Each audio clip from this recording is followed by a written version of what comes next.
Hola, ¿qué tal, amados hermanos, amadas hermanas? Que Dios los bendiga, los cuide y los guarde por siempre. Estamos realizando una serie acerca de la vida más allá de esta vida o vida que sobrevive al cuerpo físico. En esta ocasión vamos a tratar de analizar un poquito más acerca de la parábola o de la historia del rico y Lázaro. Así que muy bienvenidos. Será un privilegio compartir con ustedes esta propuesta de estudio y ustedes decidirán si creen que es así o si quieren seguir investigando el tema, que sería la mejor decisión, con oración, con verdadera investigación, estudiar el tema sin prejuicios. Bienvenidos a este video, vamos a orar para comenzar. Padre nuestro que estás en el cielo, santificado sea tu nombre. Señor, gracias porque nos amas con amor eterno. Te suplicamos que ahora que vamos a estudiar este tema, nos permitas ser guiados por tu Espíritu Santo a toda la verdad. Enséñanos, Señor, lo que viene de ti y ayúdanos a descartar lo que no venga de ti. Oramos en el nombre de Jesús. Amén, Señor.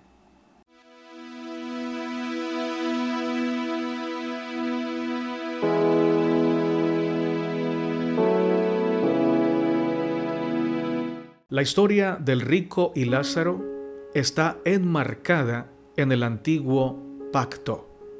Están en el más allá, pero no se menciona a Jesús en esta historia ni a Dios, solo a Abraham como un líder espiritual. Esto no era una idea rara a los judíos, pues creían firmemente que morir era reunirse con los padres. Se consideraban como padres de la nación judía a Abraham, Isaac y Jacob.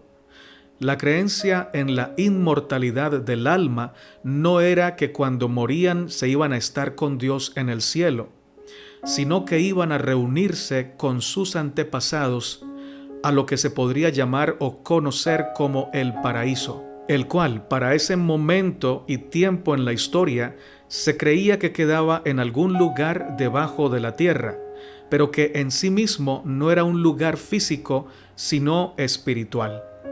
La historia del rico y Lázaro nos enseña que lo que hacemos o dejamos de hacer en este mundo tiene eco en la eternidad, que no nos podemos burlar de Dios, que todo lo que sembramos, eso cosechamos.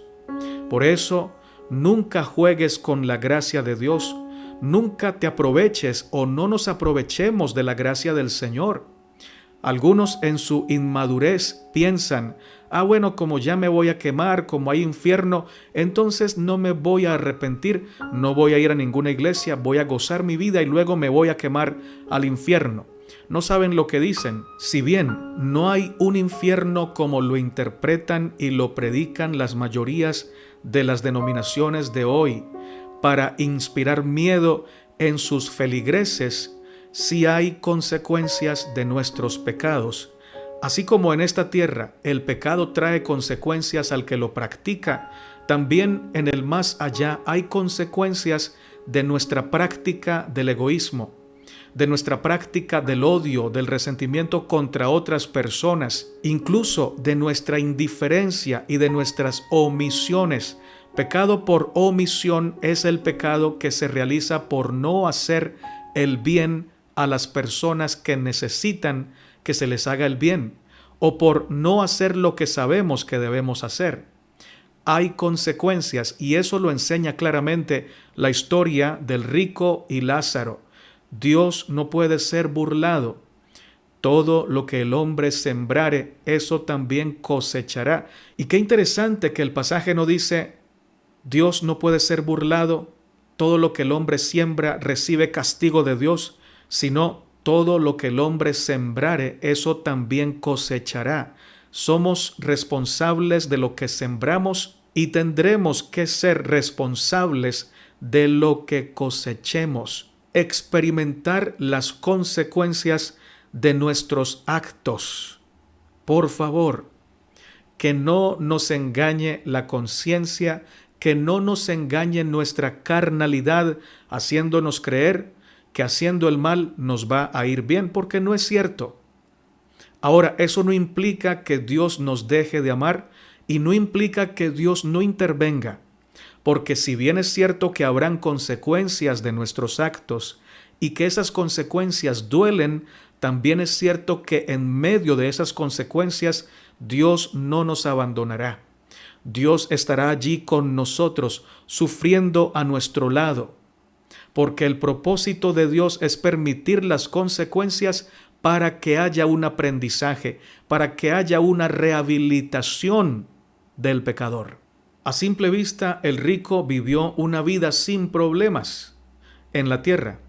Tuvo siempre abundancia y parece que siempre estuvo con buena salud, pero ni el dinero ni la buena fortuna le alcanzó para impedir su muerte. Oh mis hermanos, oh mis hermanas, todos algún día vamos a partir. Todos algún día vamos a irnos de esta tierra. Y lo peor es que tú no sabes cuándo. Hay jóvenes que creen que van a enterrar a sus padres, pero no siempre los padres mueren primero. Hay padres que les toca la triste suerte de enterrar a sus hijos, y digo esto porque yo soy padre y me encantaría que mis hijos me sepulten a mí y yo no sepultarlos a ellos. Pero en esta vida no sabemos si vamos a morir después de nuestros padres o antes que ellos. No sabemos si esta noche vienen a pedir nuestra alma. Es más, no sabemos si en este momento pudiéramos bajar a la tumba. La muerte no avisa y llega cuando uno no lo piensa o menos lo imagina. Sin embargo, para los hijos de Dios esto no es un motivo de terror.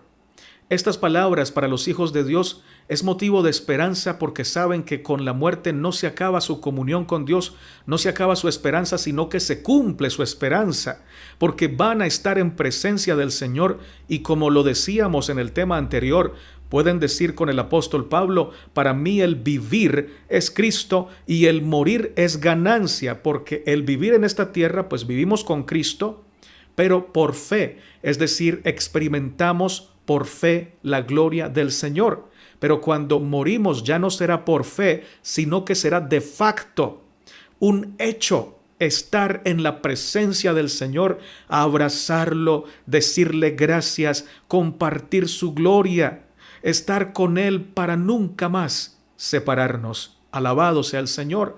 Pero la contraparte es la de aquellos que mueren lejos de Dios, que mueren en adulterio, en fornicación, practicando el egoísmo en todo su esplendor.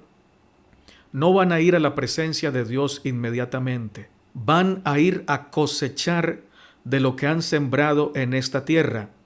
Y aquí me atrevo a decirles que no van a ir a un fuego literal, porque Dios no es un Dios que ande asando o rostizando o siendo indiferente al dolor de sus criaturas, por más pecadoras que sean o por más pecadores que seamos. No, creo, y esto lo digo desde mi punto de vista, respetando el tuyo, que cuando alguien muere y murió lejos del Señor, no se va a un lugar de fuego literal, sino que se va a un lugar como especie de un hospital espiritual, donde hay tormento, donde hay dolor, porque se está en un mundo espiritual donde ya no hay engaños, donde puede ver el alma o el espíritu de la persona con total claridad todo el daño que hizo y sentir dolor por ese daño. Puede incluso sentir en carne propia el dolor que le hizo sentir a los demás cuando, a causa de su egoísmo, practicó el pecado sin importarle las consecuencias que le iba a traer a él y a otras personas.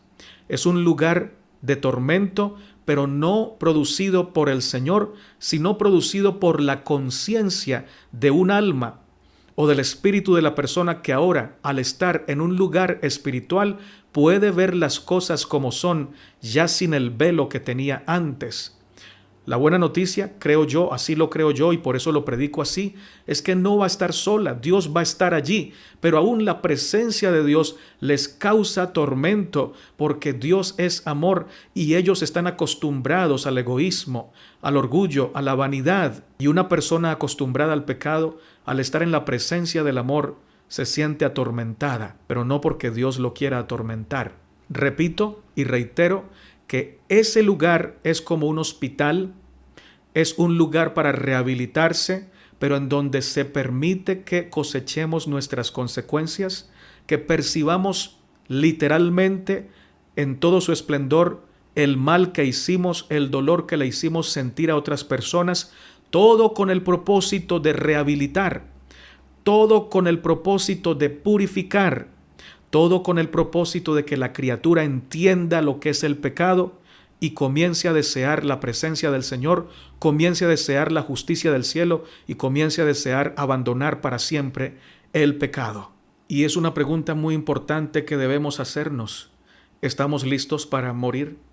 Si estamos en Cristo, el morir es ganancia. Si no estamos en Cristo, no estamos listos para morir y no deberíamos permanecer en indiferencia espiritual. Deberíamos despertar y buscar al Señor, que es la fuente del amor, de la santidad, de la salvación y del perdón. Y cuando ese día llegue, el día de nuestra muerte, lo que hayamos hecho en este mundo será determinante para ir a un lugar de paz o un lugar de tormento. No somos salvos por nuestras buenas obras, somos salvos por la gracia de Dios. El pobre Lázaro de la historia no es presentado como un hombre piadoso y de oración, solo como alguien enfermo y muy necesitado.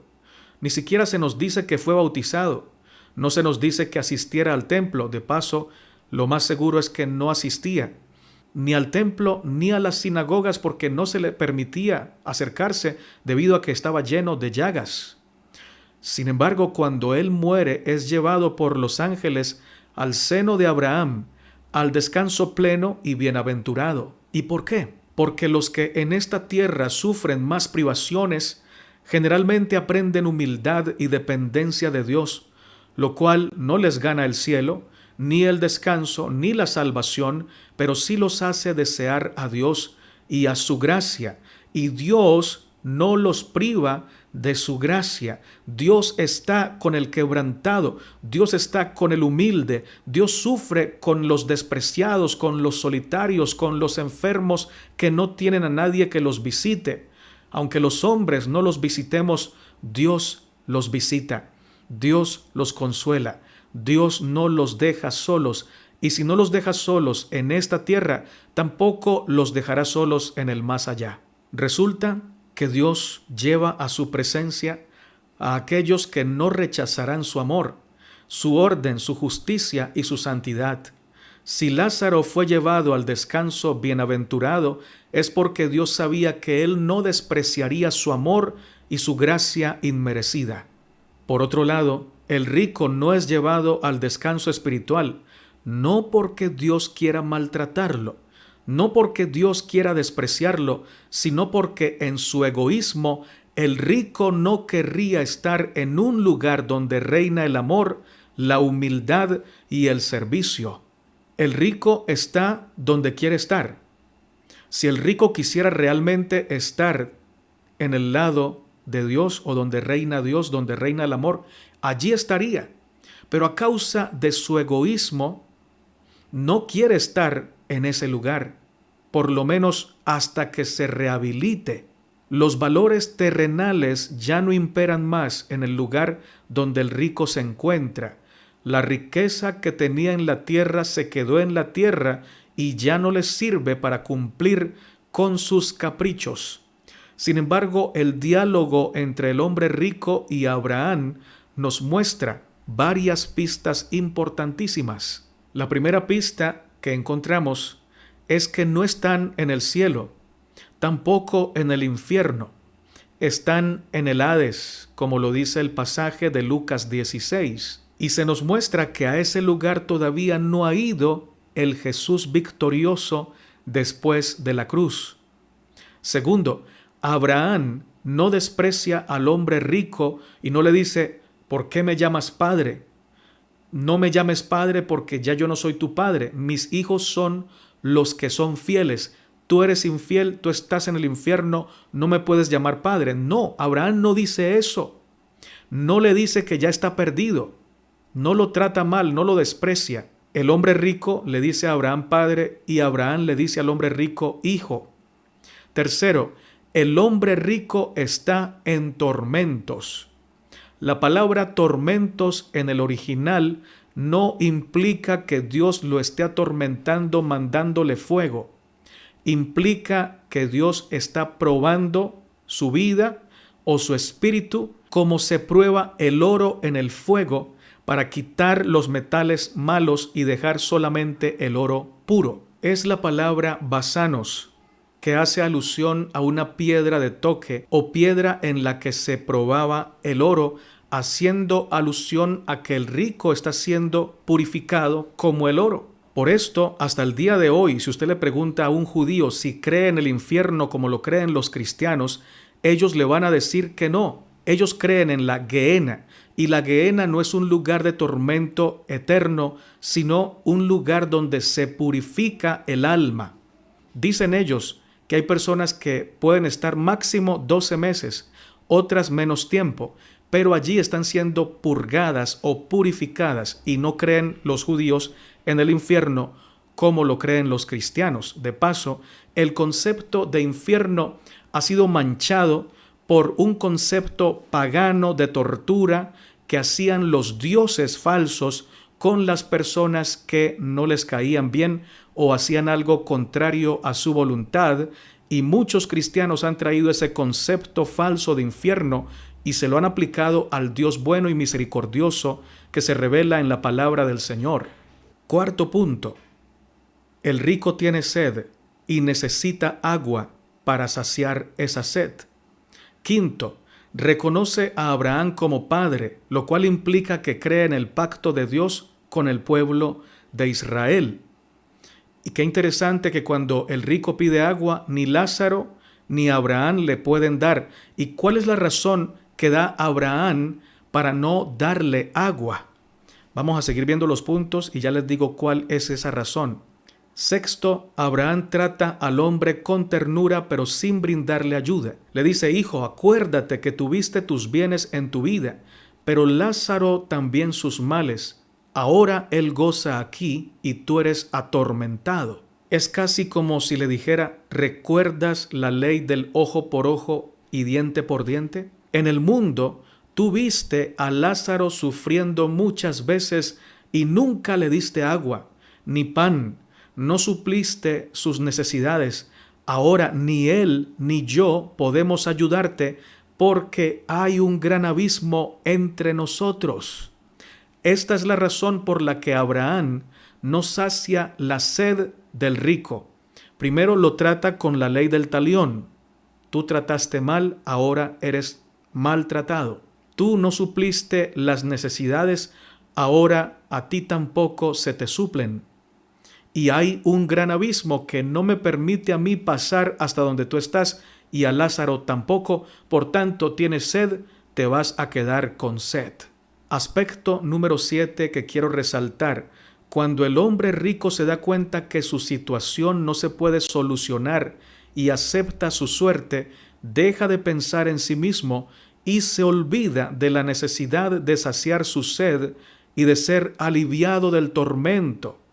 Dirige sus pensamientos hacia el bienestar de sus familiares. Ahora no desea que sufran lo que él está sufriendo y se da cuenta de que ellos están transitando el mismo camino que él transitó y que por tanto irán a parar allí donde él está. Notamos que en vez de pensar como una persona egoísta, perdida, mala y cruel, como debía ser en su caso, pues ya estaba perdido según la mayoría de interpretaciones, el rico piensa como alguien altruista, como alguien misericordioso, clama e intercede para que Abraham envíe a alguien a predicar a sus familiares. El rico imagina que si alguien va de entre los muertos a decirles que la vida en el más allá sí existe, que hay dolores para los que viven sin Dios y pegados a lo material, seguramente sus hermanos se arrepentirán a tiempo y no tendrán que pasar por eso que él está experimentando. Octavo, Abraham responde que el mensaje claro y contundente que debe guiar a sus hermanos al arrepentimiento y una buena relación con Dios y con los hombres está en la ley y en los profetas, y ellos lo tienen a su disposición. Y si no oyen este mensaje, tampoco creerán si alguien se levanta de entre los muertos. Ahora terminemos haciendo algunas observaciones para que ustedes sigan investigando este hilo de pensamiento. ¿Por qué Abraham y Lázaro están casi en el mismo lugar que el rico? Es decir, si Abraham es un padre espiritual, un hombre que murió en la fe, que fue justificado por la fe, Lázaro también murió, y según lo dice la historia del rico y Lázaro, fue llevado por los ángeles a un lugar donde están las personas justas. ¿Por qué están tan cerca que se pueden escuchar las voces? Bueno, hay que resaltar que dice que el rico daba grandes voces. Resaltamos también que la historia dice que aunque se podían ver y escuchar, Abraham dice que había una gran cima o un gran abismo que los separaba y que les impedía pasar de un lado al otro. ¿Por qué Abraham y Lázaro no están en el cielo? Antes de que el Señor Jesucristo muriera en la cruz, el camino al cielo no estaba abierto para ningún ser humano.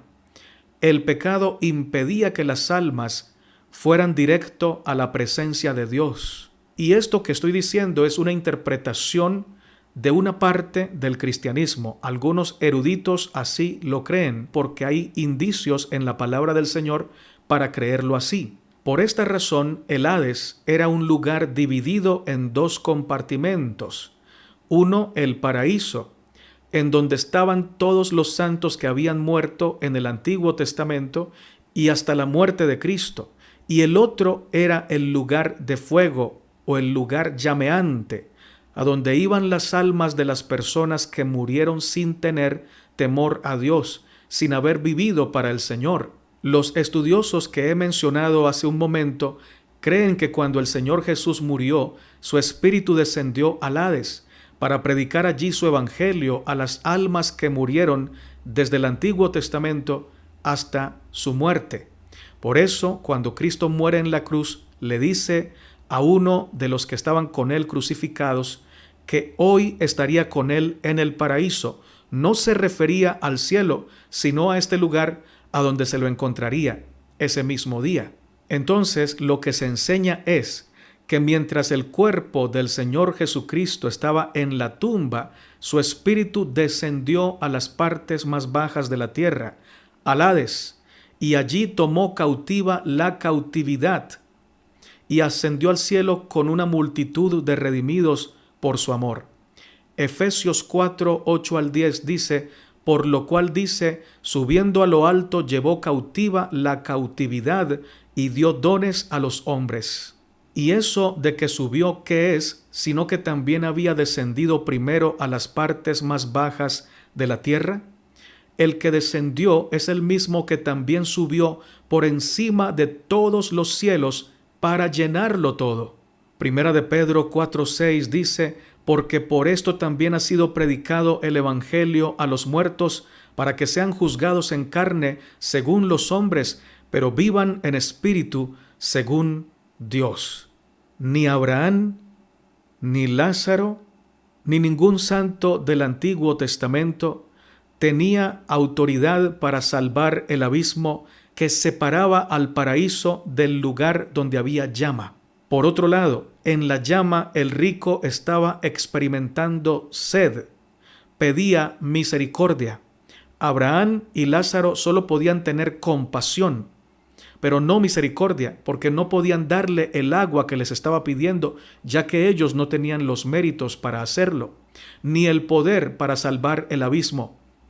Pero cuando Cristo muere en la cruz, Cristo conquista el pecado, conquista la muerte. Y Cristo no trata al rico en la llama como Abraham lo trató, porque Abraham lo trata con la ley que conocía. Era una ley que imperaba en el Antiguo Testamento. El que se porta mal merece el mal. Si mataste a espada debes morir. Si quitas un ojo, te deben quitar un ojo. La ley de la compensación. Pero Cristo no compensa de manera negativa, sino que ahora Cristo viene y no nos trata como nosotros merecemos, sino como necesitamos. Y por eso cuando pedimos misericordia, Cristo no dice, no puedo darte agua porque no puedo pasar este abismo, sino que Él es el puente sobre el abismo. Y no te dice, no te voy a dar agua porque no te la mereces, ya que cuando estuviste en la vida no supliste la necesidad de un Lázaro, o de una Marta, o de una María, sino que te dice, aunque tú no supiste dar amor, yo te voy a dar amor. Cristo es el agua viva y Él sacia a toda alma que tiene sed, sea de este lado de la eternidad o sea del otro lado de la eternidad, porque Cristo no paga mal por mal. Cristo vence al mal con el bien.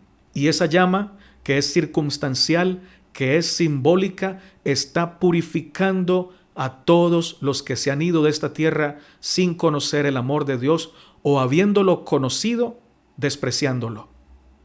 Dios no es vengativo. Dios no es de aquellos que toman revancha. Dios quiere salvar. Si alguien no ha pasado al lado del paraíso o a la presencia de Dios, no es porque Dios diga, no te quiero aquí conmigo porque no te amo, sino porque esa persona todavía no se ha purificado.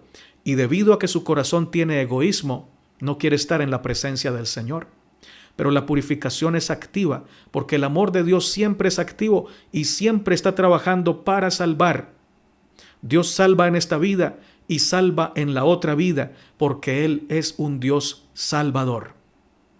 El hecho de que el rico en la llama haya pedido misericordia nos habla de que esa llama tiene poder para cambiar los valores de la mente de los egoístas. Además, luego de pedir misericordia, luego de pedir agua, piensa en sus familiares y en vez de pensar, qué bueno, ya no voy a sufrir solo, como piensa un pecador que no ha comprendido la misericordia. El pecador que no ha comprendido la misericordia no quiere sufrir solo y por eso entrampa a otros para que vayan y lo acompañen en su sufrimiento. Pero el rico está pensando en evitar el sufrimiento para su familia. Y eso nos habla de que la llama está trabajando en su ser, lo está purificando, está sacando la mejor versión de éste. Cuando Cristo llega al Hades y proclama su victoria, puede ser que le haya dado el agua viva y lo haya redimido. Ahora cuando alguien muere ya no va al Hades, ya no va a las profundidades de la tierra. Si murió en Cristo va directamente a la presencia del Señor. ¿Por qué? Porque ya se abrió el camino nuevo y vivo directo a la presencia del Padre. Estamos con el Señor. Por eso cuando Pablo dice que fue arrebatado al tercer cielo y que allí estaba el paraíso, esto nos muestra que ya el paraíso no está en las profundidades de la tierra. Ahora está allí. Cristo se llevó a todos aquellos que constituían el paraíso, hombres y mujeres santos que habían muerto en el Antiguo Testamento bajo la fe verdadera. Ahora fueron transportados al cielo y gozan con el Señor. Sé que después de este video van a venir muchas preguntas, quizá algunos insultos. Las preguntas son bienvenidas, los insultos serán borrados, pero en próximos videos esperamos estar compartiendo las respuestas a esas preguntas con la Biblia, la palabra del Señor. Que Dios te bendiga. Hay esperanza porque tenemos un Dios grande, misericordioso, clemente, piadoso, tardo para la ira y grande en misericordia y en bondad. Y que de ninguna manera dará por inocente al culpable, pero no trata al culpable como nosotros lo trataríamos con la ley del talión, sino que lo trata con la justicia divina, que es vencer al mal con el bien.